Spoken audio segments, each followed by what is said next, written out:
السلام عليكم ورحمة الله تعالى وبركاته. قدم رياض محرز مباراة خرافية في دوري أبطال آسيا، جعل أنصار الأهلي تمدحه بكثرة.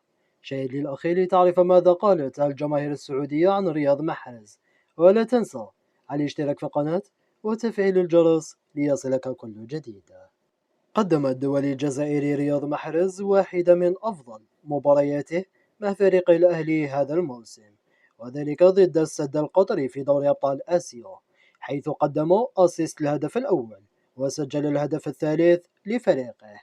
وبعد هذا الأداء تحدثت كثيرا أنصار الأهلي عن تألقه وطالبوه بتحقيق البطولة.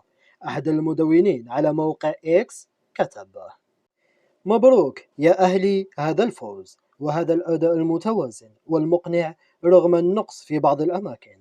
رياض محرز لاعب فخم في قمة الفخامة، تستمتع إذا صارت عنده الكرة. ومدون آخر قال: رياض محرز اليوم هارب من نسخة رياض ليستر. محرز اليوم لعب أجمل مبارياته، ولا أستغرب بكل مباراة بآسيا محرز يلعب بشكل جنوني. صدقوني، طالما رياض كان في يومه وبنفس مستواه اليوم، صدقوني سنحقق المستعصية.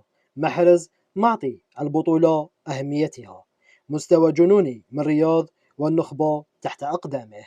وآخر مدون معنا قال: رياض محرز لاعب أسطوري، إمكانيات كبيرة، يمتلك جودة عالية، وعنده نظرة في الملعب ويصنع الحلول للفريق.